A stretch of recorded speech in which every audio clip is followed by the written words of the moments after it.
give thanks to you, Lord, with all my heart.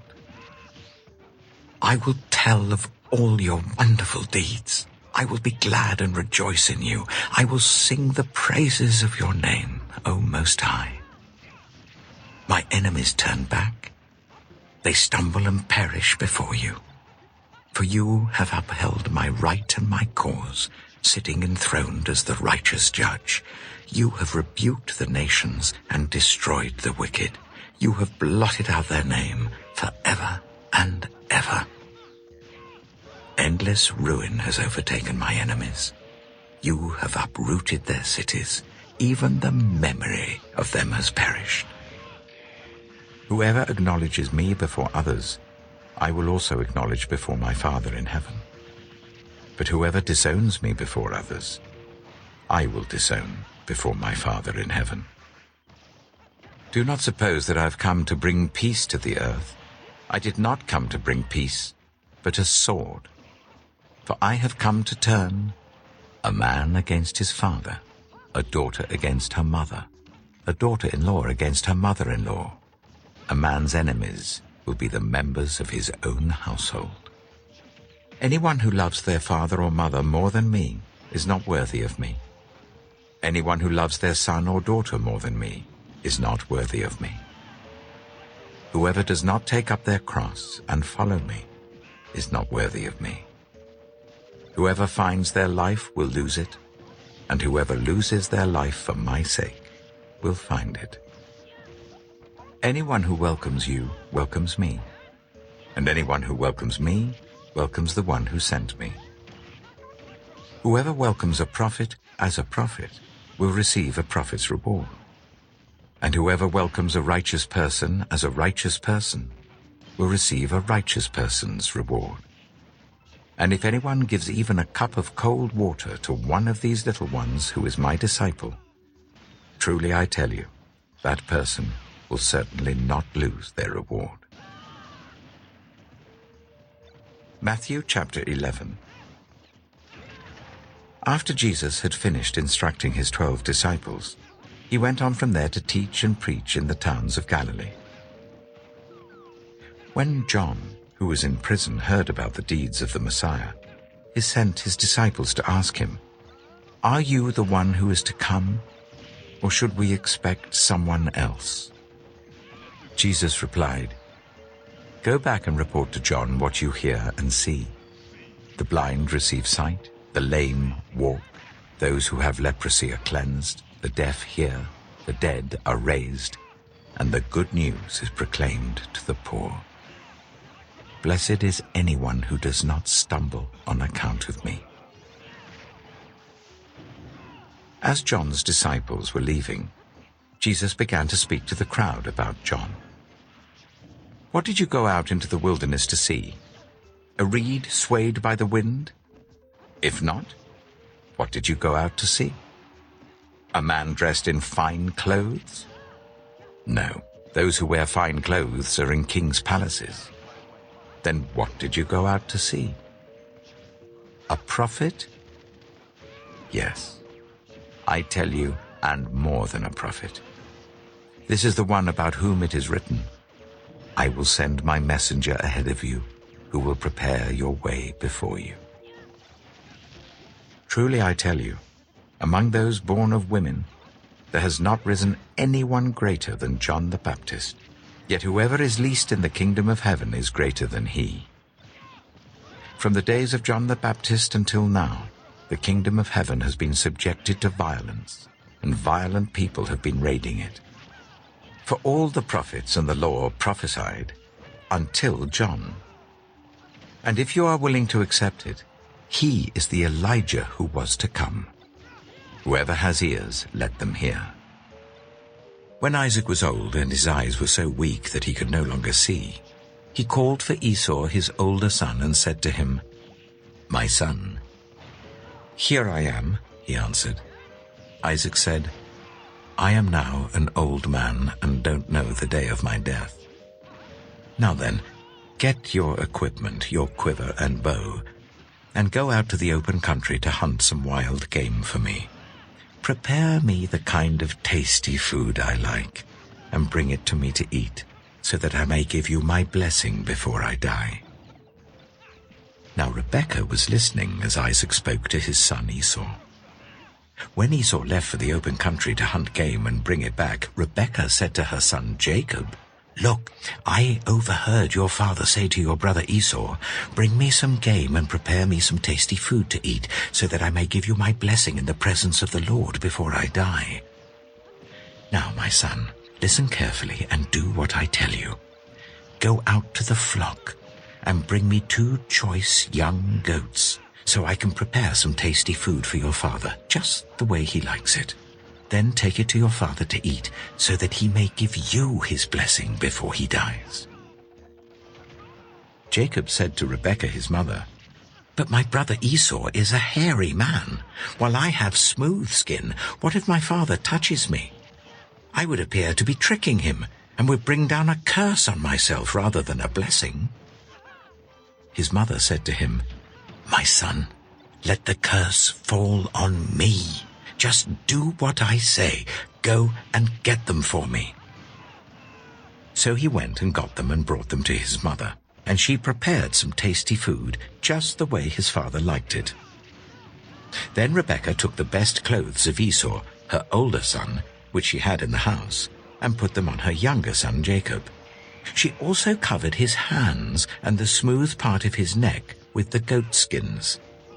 Then she handed to her son Jacob the tasty food and the bread she had made.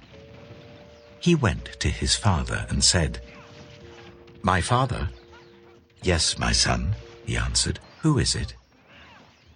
Jacob said to his father, "I am Esau, your firstborn. I have done as you told me. Please sit up and eat some of my game, so that you may give me your blessing." Isaac asked his son, "How did you find it so quickly, my son?" "The Lord your God gave me success," he replied. Then Isaac said to Jacob, "Come near so I can touch you, my son, to know whether you really are my son Esau or not." Jacob went close to his father Isaac, who touched him and said, "The voice is the voice of Jacob, but the hands are the hands of Esau." He did not recognize him, for his hands were hairy like those of his brother Esau, so he proceeded to bless him. "Are you really my son Esau?" he asked. "I am," he replied. Then he said, "My son, bring me some of your game to eat, so that I may give you my blessing." Jacob brought it to him, and he ate, and he brought some wine, and he drank. Then his father Isaac said to him, "Come here, my son, and kiss me." So he went to him and kissed him. When Isaac caught the smell of his clothes, he blessed him and said, "Ah, the smell of my son is like the smell of a field that the Lord has blessed. May God give you heaven's dew and earth's richness, an abundance of grain and new wine. May nations serve you and peoples bow down to you. Be Lord over your brothers, and may the sons of your mother bow down to you. May those who curse you be cursed, and those who bless you be blessed." After Isaac finished blessing him, and Jacob had scarcely left his father's presence, his brother Esau came in from hunting. He too prepared some tasty food and brought it to his father. Then he said to him, "My father, please sit up and eat some of my game, so that you may give me your blessing." His father Isaac asked him, "Who are you?" "I am your son," he answered, "your firstborn, Esau." Isaac trembled violently and said, "Who was it, then, that hunted game and brought it to me? I ate it just before you came, and I blessed him, and indeed he will be blessed." When Esau heard his father's words, he burst out with a loud and bitter cry, and said to his father, "Bless me, me too, my father." But he said, Your brother came deceitfully and took your blessing." Esau said, "Isn't he rightly named Jacob? This is the second time he has taken advantage of me. He took my birthright, and now he's taken my blessing." Then he asked, "Haven't you reserved any blessing for me?" Isaac answered Esau, "I have made him lord over you, and have made all his relatives his servants, and I have sustained him with grain and new wine. So what can I possibly do for you, my son?" Esau said to his father, "Do you only have one blessing, my father? Bless me too, my father." Then Esau wept aloud. His father Isaac answered him, "Your dwelling will be away from the earth's richness, away from the dew of heaven above. You will live by the sword, and you will serve your brother. But when you grow restless, you will throw his yoke from off your neck." Esau held a grudge against Jacob because of the blessing his father had given him. He said to himself, "The days of mourning for my father are near. Then I will kill my brother Jacob." When Rebekah was told what her older son Esau had said, she sent for her younger son Jacob and said to him, "Your brother Esau is planning to avenge himself by killing you. Now then, my son, do what I say. Flee at once to my brother Laban in Haran. Stay with him for a while until your brother's fury subsides. When your brother is no longer angry with you and forgets what you did to him, I'll send word for you to come back from there. Why should I lose both of you in one day?" Then Rebekah said to Isaac, "I'm disgusted with living because of these Hittite women. If Jacob takes a wife from among the women of this land, from Hittite women like these, my life will not be worth living." Genesis chapter 28. So Isaac called for Jacob and blessed him. Then he commanded him, "Do not marry a Canaanite woman. Go at once to Paddan Aram, to the house of your mother's father Bethuel. Take a wife for yourselves there from among the daughters of Laban, your mother's brother.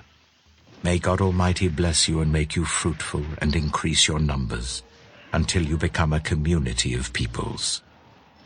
May he give you and your descendants the blessing given to Abraham, so that you may take possession of the land where you now reside as a foreigner, the land God gave to Abraham."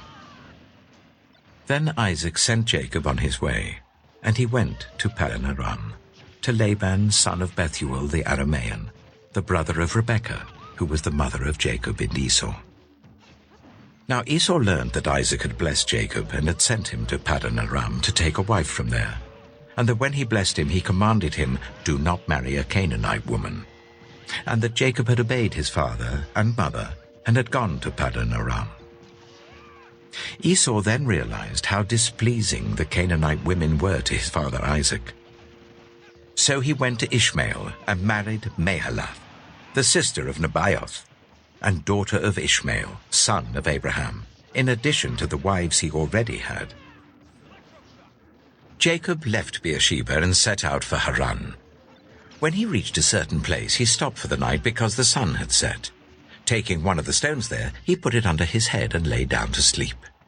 He had a dream in which he saw a stairway resting on the earth with its top reaching to heaven, and the angels of God were ascending and descending on it. There above it stood the Lord, and he said, "I am the Lord, the God of your father Abraham and the God of Isaac. I will give you and your descendants the land on which you are lying. Your descendants will be like the dust of the earth, and you will spread out to the west and to the east, to the north and to the south. All peoples on earth will be blessed through you and your offspring. I am with you and will watch over you wherever you go, and I will bring you back to this land. I will not leave you until I have done what I have promised you. When Jacob awoke from his sleep, he thought, "Surely the Lord is in this place, and I was not aware of it." He was afraid and said, "How awesome is this place! This is none other than the house of God. This is the gate of heaven." Early the next morning, Jacob took the stone he had placed under his head and set it up as a pillar and poured oil on top of it. He called that place Bethel, though the city used to be called Luz. Then Jacob made a vow, saying, "If God will be with me and will watch over me on this journey I am taking, and will give me food to eat and clothes to wear, so that I return safely to my father's household, then the Lord will be my God. And this stone that I've set up as a pillar will be God's house, and of all that you give me, I will give you a tenth."